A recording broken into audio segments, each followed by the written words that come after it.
Good morning. अभी पितृपक्ष का समय चल रहा है।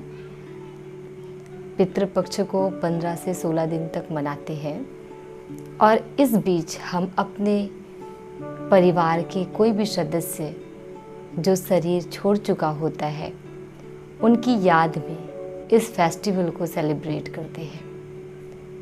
हमारी ये रिचुअल्स है, इसके बहुत बड़े मायने होते हैं, किंतु हम सब किसी भी रिचुअल्स को जब निभाते हैं तो सिर्फ हम उसको जो हमने देखा या हमारे जो बड़े जो जैसा करते हैं बस वैसा ही करना प्रारंभ कर देते हैं, किंतु हमें ये नहीं पता होता कि वास्तव में उसका अर्थ क्या होता है, हम क्यों इसको निभाते हैं, क्यों ये परंपरा बनी हुई है, यह हमारी संस्कृति क्यों है, इसका अर्थ क्या होता है। इन सब से हम बहुत दूर रहते हैं। बहुत सारे घरों में इस रिचुअल्स को निभाते हैं और कुछ लोग पितृपक्ष को नहीं मानते हैं। आज हम इस पितृपक्ष को, जिसे श्राद्ध पक्ष भी कहते हैं, इसको हम आध्यात्मिक रूप में समझते हैं कि वास्तव में इसका अर्थ क्या है और ये क्यों परंपरा बनी हुई है, ये हमारी संस्कृति में क्यों इस त्यौहार को, इस दिन को मनाया जाता है। हम सब के घर कोई ना कोई बड़े बुजुर्ग होते हैं। वे अक्सर कहते हैं कि जब हमारी मृत्यु हो जाएगी तब हमारे अस्थि को आप उस पवित्र जल में विसर्जित करना। जैसे हमारे धार्मिक स्थलों में, तीर्थ स्थलों में गंगा जी है, गया जी है, यमुना जी है, क्षिप्रा के जल में, तो जिसे हम पवित्र जल और धार्मिक स्थल मानते हैं, उन जगहों में अपनी अस्थि को विसर्जन करने को कहते हैं। अब ऐसा क्यों कहा जाता है? क्योंकि हमारी मान्यता होती है कि इससे मरने वाले की आत्मा को शांति मिलती है, मोक्ष मिलती है, मुक्ति मिलती है, जीवन मुक्ति मिलती है। तो वे किस मुक्ति की बात करते हैं? किस चीज की मुक्ति की बात करते हैं? शरीर की मुक्ति की बात करते हैं या आत्मा की मुक्ति की बात करते हैं? हमारा शरीर अलग है और आत्मा अलग है। शरीर नाशवान है, किंतु आत्मा अजर अमर अविनाशी है। शरीर खत्म हो सकता है, आत्मा खत्म नहीं होती। वह एक शरीर छोड़ दूसरा शरीर धारण कर लेती है। आत्मा सदैव जन्म मरण के चक्र में आती है। मुक्ति किसे चाहिए? आत्मा को। कौन कहता है मुझे मुक्ति चाहिए? आत्मा कहती है। आत्मा कहती है जीवन मुक्ति चाहिए, आत्मा कहती है मोक्ष चाहिए, आत्मा कहती है शांति चाहिए, इस दुख भरे दुनिया से छुटकारा चाहती है, इस शरीर की बीमारी से छुटकारा चाहती है।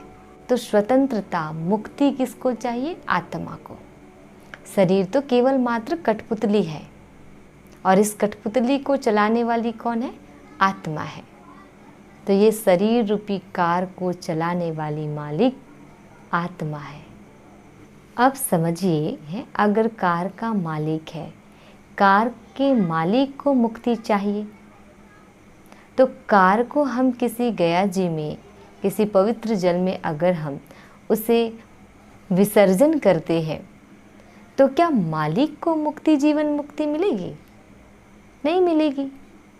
उसी प्रकार जिस शरीर को आत्मा छोड़ देती है वह शरीर तो व्यर्थ ही है ना, उसका कोई मूल्य नहीं। तभी तो हम उसको जला देते हैं या दफना देते हैं या उसको पानी में बहा देते हैं, या कुछ ऐसे जगह हैं जहाँ पर लोग माना किसी जगह में ऐसे खुले छोड़ देते हैं, तो उसको तुरंत उसको समाप्त करने का उसका क्रिया करते हैं। अब उस व्यर्थ शरीर के कुछ भाग को, जिसको हम अस्थि कहते हैं, तो उसे विसर्जन करने से क्या आत्मा को शांति मिल सकती है, मोक्ष मिल सकती है? जीवन मुक्ति मिल सकती है, मुक्ति मिल सकती है। क्या ये वास्तव में संभव है? ये हम सबको सोचने की आवश्यकता है, क्योंकि हम सिर्फ परंपरा को निभाते हैं, पर उस परंपरा के पीछे वास्तविक भावार्थ क्या है, उसका उद्देश्य क्या है और वो हमें क्या शिक्षा देती है, ये हमें समझने की आवश्यकता है। अब जब हम उस अस्थि को विसर्जन करते हैं तो वहाँ पर हम सारे फैमिली वाले को इनवाइट करते हैं। जैसे 13वीं होता है, दशगात्र होता है, तो उस समय पर भी सभी आते हैं और जिस भी व्यक्ति का देहांत होता है तो उनकी आत्मा को शांति मिले, उसके लिए सभी प्रे करते हैं और मौन धारण करते हैं कुछ टाइम के लिए, तो साइलेंस पे रहते हैं। तो इससे क्या होता है, इससे मौन धारण करने वाले को तो शांति की अनुभूति होती है, लेकिन जब इकट्ठे बहुत सारे लोग होते हैं तो हमारी जो पावरफुल वाइब्रेशन होती है, उस पीस की वाइब्रेशन उस आत्मा तक पहुंचती है और उसे ब्लेसिंग देती है। तो वो एक हमारे लिए ब्लेसिंग होता है, गुड विशेष होता है, एक प्रे होता है कि हम उनकी आत्मा को शांति मिले, उनका जो नेक्स्ट जन्म हो बहुत अच्छा हो, सुखी परिवार में हो। तो इस तरीके का हम ब्लेसिंग देते हैं। तो उस समय हम कुछ मिनट शांति में रहते हैं। तो इसका मतलब ये नहीं कि उसका जो नेक्स्ट जन्म होगा वो सिर्फ और सिर्फ शांतिपूर्ण जीवन होगा या उसको सदैव के लिए शांति मिल जाएगी, ऐसा नहीं है। ये तो हमारी ओर से दुआएं हैं और हम यहाँ पर पूजा भी कराते हैं, दान देते हैं, दक्षिणा देते हैं, भोजन भी करवाते हैं, पकवान भी बनाते हैं उनके नाम से। तो बहुत सारी चीज़ें उस दिन किया जाता है और जब ये करते हैं तो इसका मतलब ये नहीं है कि हम उनके जितने भी पाप कर्म थे उसको हमने पुण्य में बदल दिया या उनका जितना भी पास्ट कर्म था, जितना भी पाप कर्म था वो सारे साफ हो गए। हमारा वाइब्रेशन, हमारा गुड विशेष उन तक पहुंचता है, किंतु जीवन भर के कर्म बंधन से उन्हें मुक्त नहीं करता। मोह के बंधन, इच्छाओं के बंधन, संबंधों के बंधन केवल एक दिन के ब्लेसिंग से, वाइब्रेशन से खत्म नहीं हो सकता है, क्योंकि ये अनेक जन्मों का हमारा जो संस्कार है, हैबिट है और ये जो बंधन है उसमें रिकॉर्डेड होता है। तो हमें एक दिन से मुक्ति या जीवन मुक्ति नहीं मिलती है। और ये तो है कि जो करता है उसे ज़्यादा अनुभव होता है, उन्हें ज़्यादा वो सुख का अनुभव, शांति का अनुभव होता है। लेकिन जब हम किसी दूसरे को देते हैं तो उसका कुछ परसेंट ही सामने वाले के पास जाता है। हम कहते हैं कि हमें शांति चाहिए, तो क्या मरने के बाद ही हमें शांति चाहिए या जीते जी हमें शांति की आवश्यकता है और हम चाहते हैं कि हमें शांति मिले, मेरा जीवन शांतिपूर्ण हो।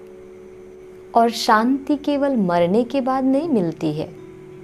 प्रत्येक व्यक्ति को आज जीवन में शांति चाहिए। हर किसी की चाह होती है, हर किसी की इच्छा होती है कि मेरे जीवन में शांति हो, किंतु शांति मांगने की या दूसरों से प्राप्त करने की चीज़ें नहीं है।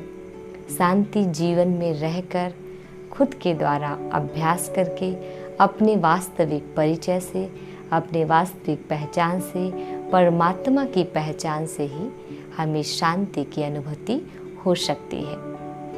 तो परमात्मा की याद से हमें शांति मिलती है।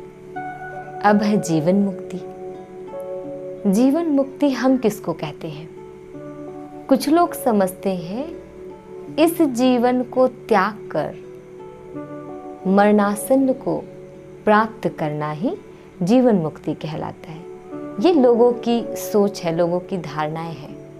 वास्तव में जीवन मुक्ति का अर्थ होता है इस जीवन में रहकर भी हम विकारों से मुक्त रहें, परिवारों के बीच रहकर भी हम डिटैच रहें, हमारे पास पर्याप्त धन है, परंतु उस धन में हमारा लगाव ना हो, मोह ना हो, जितना है उसमें संतुष्ट नहीं रहते।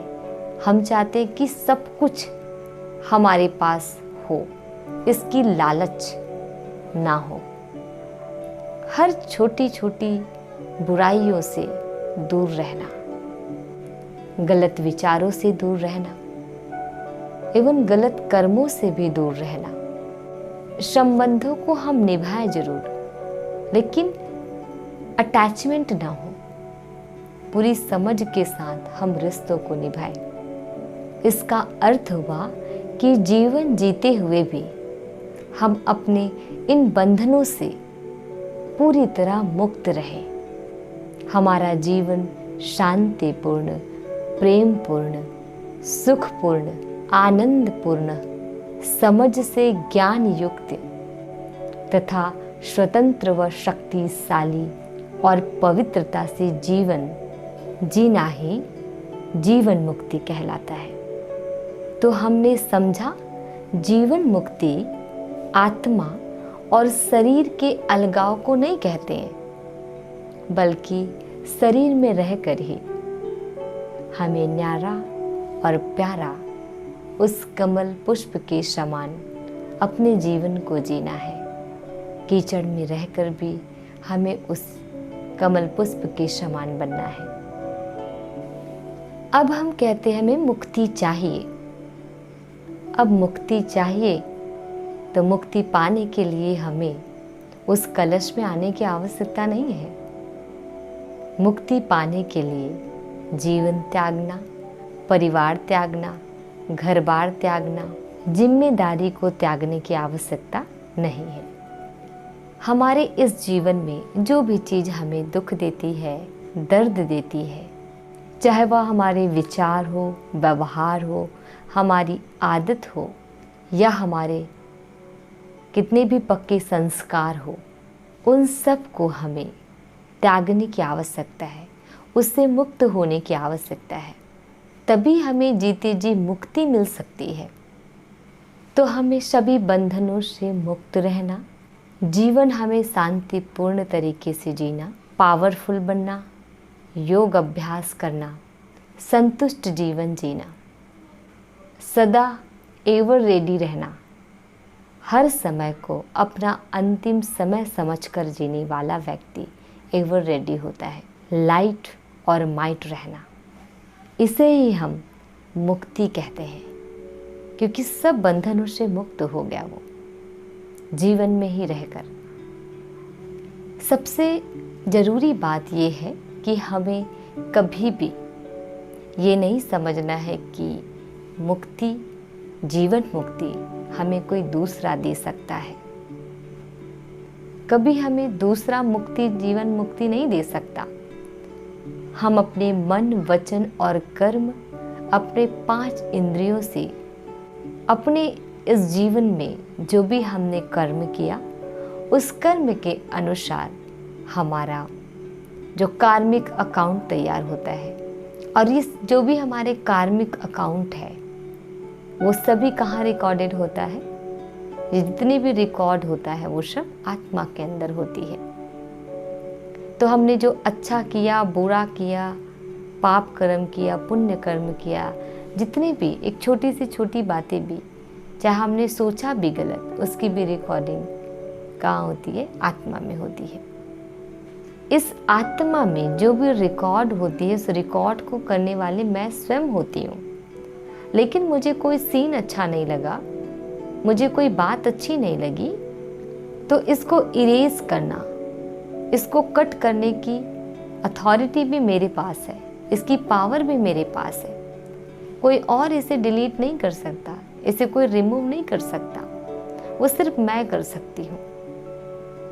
और मुझे महसूस भी होता है कि अगर मैंने जब कोई अच्छा कर्म किया तो मुझे बहुत सुख का अनुभव, शांति का अनुभव महसूस होता है।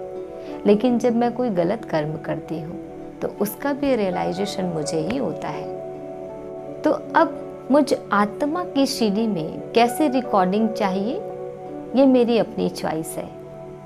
मैं क्या रिकॉर्ड करना चाहती हूँ, ये मैं खुद डिसाइड कर सकती हूँ। लेकिन मेरे जाने के बाद मैंने इस शरीर को छोड़ा, मैं दूसरे कॉस्ट्यूम ले ली, तो मेरे जाने के बाद मुझ आत्मा में मेरे साथ ही वो सारी रिकॉर्डिंग साथ चलेगी ना। तो फिर मेरे बाद रहने वाले लोग, उनकी सिर्फ ब्लेसिंग से मेरी आत्मा की इतनी पक्की संस्कार, इतने पक्के हैबिट्स, जितने भी विकार हैं, सभी रिकॉर्ड है। अब उसको कैसे मिटा सकता है कोई? तो हमें इस जीवन में इसको इरेज करना है। जीते जी हमें ये चीज़ें नहीं चाहिए, हमें इन सब से मुक्त होना है। अपने पाप कर्मों से, अपनी बुराइयों से, अपने विकारों से, जितनी भी गंदगियां हैं उनसे हमें मुक्त होना है। तो उसके लिए हमें क्या करना होगा? सबसे पहली है खुद की पहचान, फिर उस खुदा की पहचान। तो जब आत्मा अपनी पहचान, अपनी वास्तविकता को जानती है, तब परमात्मा की सच्ची याद और उसकी पावर को समझकर उनकी शक्तियों से अपने सारे पाप कर्मों को मिटाने की हमें पावर, हमें शक्ति मिलती जाती है। तो परमात्मा का साथ, उनका सहयोग, उनकी शक्ति हमारे कितने भी पुराने से पुराने जो दाग है उसे मिटाने में हमारी सहयोग करती है। तभी तो उस परम पिता परमात्मा शिव को मुक्तिदाता, जीवन दाता कहते हैं। हमें कभी कोई भी मनुष्य आत्मा मुक्ति या जीवन मुक्ति नहीं दे सकता। और फिर ये जो कुछ पल का जो मौन में रहना या हमारी जो संस्कृति है वो जो हम करते हैं, उससे उस कुछ पल में हमें मुक्ति, जीवन मुक्ति मिल जाएगी। अस्थियों को ठंडा करने से, उसको पिंडदान करने से क्या मुक्ति मिल जाएगी? मिल ही नहीं सकती। अब उसके बाद आता है मोक्ष। बहुत सारे लोगों को हमने सुना है कि मुझे मोक्ष मिले। मोक्ष किसे कहते हैं? मोक्ष का अर्थ होता है हम जीवन और मरण दोनों के चक्र से ऊपर हो जाए। माना हमारा जन्म ना हो और न ही मृत्यु हो, तो हम इस जो जन्म मरण के चक्र से ऊपर उठना चाहते, हम आना ही नहीं चाहते इस सृष्टि में। लेकिन भगवान कहते हैं कि कभी भी मनुष्य आत्मा अजर अमर अविनाशी जरूर है, किंतु ये जीवन मरण के चक्र से परे नहीं हो सकता। मनुष्य आत्मा को कभी भी मोक्ष नहीं मिल सकती है। अगर आत्मा जन्म मरण के चक्र में आएगी नहीं, तो ये जो विशाल सृष्टि जो हम देखते हैं उसका फिर संरचना कैसे होता है ना? अगर सबको मोक्ष मिलती होती तो फिर ये जनसंख्या में वृद्धि नहीं होता। मोक्ष हम किसको कह सकते हैं? जैसे गॉड फादर भगवान, वो मोक्ष में है, वे जीवन मरण के चक्र में नहीं आते, तभी तो उसको परम आत्मा कहते हैं। इस छीछी दुनिया से परे है वो, तो वो परम आत्मा है, इस चक्र से परे है वो। और आज हर व्यक्ति को, हर मनुष्य आत्मा को मोक्ष चाहिए। अगर सबको मोक्ष मिलती तो जनसंख्या में आज इतना वृद्धि हो रहा है वो भी नहीं होता, क्योंकि हमारे जितने भी पूर्वज थे, हमारे जितने भी ऋषि मुनि थे, हर किसी ने बहुत तपस्या की, बहुत साधना की, त्याग की। तो अगर सबको मोक्ष मिलता तो फिर अभी तो जनसंख्या में बहुत कमी होनी चाहिए। और अभी इस सृष्टि में मनुष्य आत्मा और ये जितने भी बच्चे का जन्म हो रहा है वो नहीं होना चाहिए, फिर सारे ऊपर रहते। हमारे कर्म के अनुसार आत्मा में पावर कम या ज़्यादा हो सकती है ना? लेकिन मोक्ष मिल जाए ये नहीं हो सकता। हाँ, भले ये भी हो सकता है कि कुछ आत्मा का जन्म कई बार होता है और कुछ आत्मा का जन्म कम समय के लिए ही होता है, पर होता जरूर है। जैसे 4 युग होता है ना, सतयुग, त्रेता युग, द्वापर युग, कलयुग। तो जरूरी नहीं कि सभी आत्माएं सतयुग और त्रेता युग में आए, कुछ द्वापर युग में भी आती, कुछ कल युग में भी आते हैं। तो हर किसी का अपना अपना कर्म के अनुसार इसमें जन्म होता है, लेकिन कोई जन्म से परे नहीं हो सकता। भले बहुत कम जन्म हो, बहुत कम लोग होते हैं जो पूरा 5000 ये जो हमारे सृष्टि का वर्ष है उसको कंप्लीट करते हैं। 84 जन्म बहुत कम आत्माओं का होता है, लेकिन होता तो सबका जन्म है, कोई इससे परे नहीं हो सकता। तो जन्म और मरण सबका लगा होता है। तो कर्म के अनुसार हमारा जो नेक्स्ट जन्म है वो डिसाइड होता है, लेकिन मोक्ष नहीं मिल सकता। मोक्ष हम ऐसा भी कर सकते हैं कि हमें परमात्मा की निरंतर याद हो, योग में हम हर कर्म करें, तो हमें जो प्रेशर होता है, जो टेंशन होता है, जो फियर होता है, बहुत सारी चीज़ें जो हमें फील होता है, उससे हम डिटैच हो सकते हैं। अगर भगवान की याद रही, हम योगी हैं, तो योग युक्त रहकर अगर हम कोई कर्म करते हैं तो हमें ऐसा नहीं लगता कि मैं कर रही हूँ, बल्कि लगता है कि जो भी हो रहा है वो सब परमात्मा कर रहे हैं। तो उससे हम निश्चिंत हो जाते हैं, हमें कोई बोझ नहीं होता, हमें कोई प्रेशर नहीं होता, हम बहुत हल्के होकर काम करते हैं। तो फिर हम अपने जीवन से भी कोई शिकायत नहीं करते और हम जीवन को जीते हैं बहुत अच्छे तरीके से, फिर काटते नहीं हैं।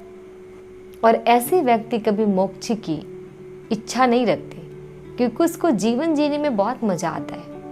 और यही है हमारा जो धर्म है, वो है जीवन में रहकर हम संतुष्ट रहें, जीवन को बहुत शांतिपूर्ण प्रेमपूर्ण जिए।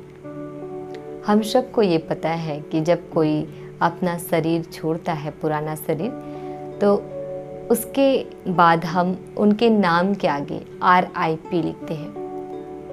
इसका अर्थ होता है रेस्ट इन पीस। अब आप सोचिए, रेस्ट इन पीस, क्या हमें जीते जी शांति नहीं चाहिए? सबको चाहिए। और क्या रेस्ट इन पीस अगर नाम के आगे लिखते हैं तो क्या उन्हें वास्तव में शांति मिल जाती नाम के आगे लिखने से? और अगर ऐसा है तो हम अभी भी जीते जी अपने नाम के आगे RIP लिखें तो हमें भी शांति। जब भी हमें कोई टेंशन होता है या कुछ उलझन ऐसे आती है, या घर में जब थोड़ा बहुत नोकझोंक होता है, तो हम क्या कहते हैं? आप मुझे डिस्टर्ब ना करें, मुझे थोड़ी देर के लिए शांति चाहिए, मुझे अकेला रहने दो। तो या तो हम अपने रूम के अंदर चले जाते हैं या पार्क में बैठ जाते हैं। तो जब भी अगर हमें शांति चाहिए तो अपने नाम के आगे RIP लगा दे। तो ऐसा तो नहीं हो सकता ना। तो क्या वास्तव में RIP लिखने से मरने वाले की आत्मा को शांति मिल जाती है? क्या अब वो रेस्ट में चला गया? क्या अब उसका जन्म नहीं होगा? क्या अब उसे नया शरीर नहीं मिलेगा? मिलेगा, उसका जन्म भी होगा, और वो हमेशा के लिए रेस्ट में नहीं गया है। तो केवल मरने के बाद शांति नहीं, बल्कि जीते जी हमें शांति में रहने की प्रैक्टिस करनी चाहिए, तभी हमें शांति मिलेगी। हमारे जीवन के हर एक पल में शांति हो। जैसे खाना खा रहे तो शांतिपूर्ण खाएं, अपने सभी इंद्रियों को शांत रखें, मन को शांत रखें, दृष्टि को शांत रखें, मुख को शांत रखें, विचारों को, दिमाग को शांत रखें, मेडिटेशन करें, भगवान को याद करें, इससे भी शांति मिलती है। तो अभी से हम शांति में रहने का अभ्यास करते हैं, तो इस जीवन में तो हमें शांति मिलेगी ही मिलेगी, और साथ में ये शांति हमारे साथ हमारे नेक्स्ट जन्म में भी साथ चलेगी। फिर हमारा जो नेक्स्ट जन्म होगा शांतिमय जीवन रहेगा। तो केवल लोगों के लिखने से या बोलने से, RIP कर देने से हमें शांति नहीं मिलती है। तो नाम के आगे RIP लिखने से शांति नहीं मिलती, बल्कि जीवन में लगाने से शांति मिलती है। तो दुआओं से भी मिलती है हमें शांति, लेकिन ज़्यादा हमारे कर्म के अनुसार हमें शांति मिलती है। तो हमें इंतज़ार करने की आवश्यकता नहीं है कि मेरे पुत्र, मेरे नाती पोते या मेरी बहू या मेरी बेटी, जो भी हमारे परिवार के लोग हैं, वे जब पिंडदान करेंगे, पूजा करेंगे, दान करेंगे या जो भी ये रिचुअल्स है वो सारे करेंगे, तब हमें मुक्ति, जीवन मुक्ति, शांति, मोक्ष की प्राप्ति होगी। तो आज ये जो हमारा जीवन है वो हमारा पिछला जन्म का उसका परिणाम है, उसका फल है। तो आज जो हम कर रहे हैं वो हमारे नेक्स्ट जन्म में उसका फल मिलेगा, उसके अनुसार हमारा नेक्स्ट जन्म होता है। लेकिन जो हमारा नेक्स्ट जन्म होता है वो किसी पशु पक्षी या जीव जंतु की योनियों में नहीं होता, बल्कि मनुष्य योनि में ही होता है। तो हमारा नेक्स्ट जन्म हमें कैसे चाहिए, हमारा फ्यूचर कैसा हो, हम क्या चाहते हैं, उसके अनुसार हमें अभी अपने कर्मों पर ध्यान देना होगा। अभी से उसके लिए प्रिपरेशन करना पड़ेगा, तभी हमें वो चीज़ें जो हम चाहते हैं वो हमें मिलेगा। और जो हमें पसंद नहीं है, जो हमें नहीं चाहिए, उसको हमें यही छोड़कर जाना है। उसके बाद, हमारे जाने के बाद हमारे परिवार वाले उसको कितने भी रीति रिवाज कर ले, लेकिन उससे छूटेगा नहीं। अभी हमारा जो वर्तमान है उसको हम देखकर जान सकते हैं हमारा जीवन मुक्त जीवन है या जीवन बंध जीवन है।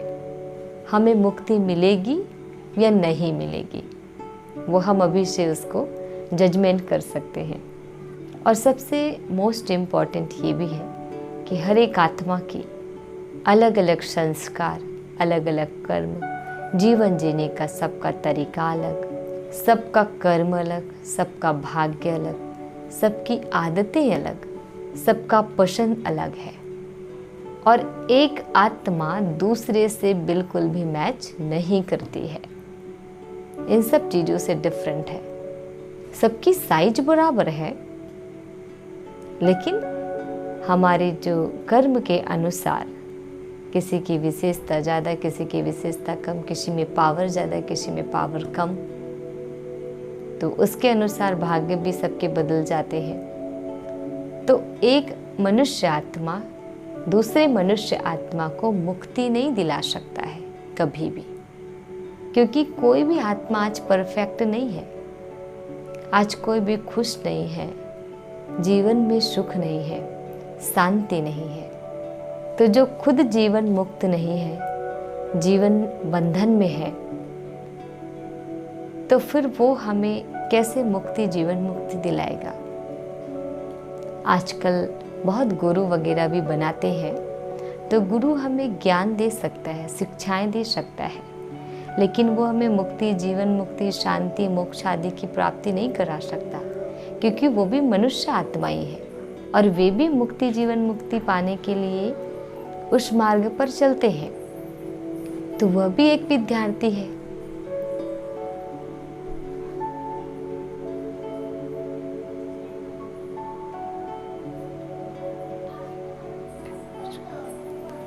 तो वह खुद भी मोक्ष को प्राप्त नहीं करता है, तो वो हमें कैसे मोक्ष दिला सकता है। वे भी जीवन मरण में आते हैं। तो मुक्तिदाता एक परम पिता परमात्मा है, वो हमें मुक्ति दिला सकता है। इन सारे बंधनों से इस जीवन में रहकर हम उन्हें निरंतर याद करें, तो सत्य ज्ञान, सत्य पहचान जब हमें परमात्मा की मिलती है, तब हमें मुक्ति, जीवन मुक्ति, शांति, ये सभी की प्राप्ति हमें इसी जीवन में मिल जाती है। हमें फिर ये लालसा या इच्छा रखने की आवश्यकता नहीं है कि मेरे परिवार वाले या सभी मुझे मिलकर मुक्ति, जीवन मुक्ति दिलाएगा या नहीं। तो हम अभी से और आज से ही अपनी तैयारी करें। जो चीज़ें, जो संस्कार, जो व्यवहार, जो आदतें हमें अपनी पसंद नहीं है, जो हमें ही दुख देती है, उसका परिणाम हम आज भुगत रहे हैं, उस सब को त्याग करके हम अपने जीवन को बहुत शांतिपूर्ण, सुखपूर्ण बनाएं। तो केवल पूर्वजों की याद नहीं, बल्कि हमें अपने संस्कारों और अपने वर्तमान को देखने के लिए रीचेक करने की आवश्यकता है। इसलिए हम इस रिचुअल्स को सेलिब्रेट करते हैं। तो हमारा फ्यूचर ब्राइट हो, उसके लिए हमें अपने वर्तमान को ब्राइट बनाना होगा। So wish you all the best. Thank you so much. Have a nice day.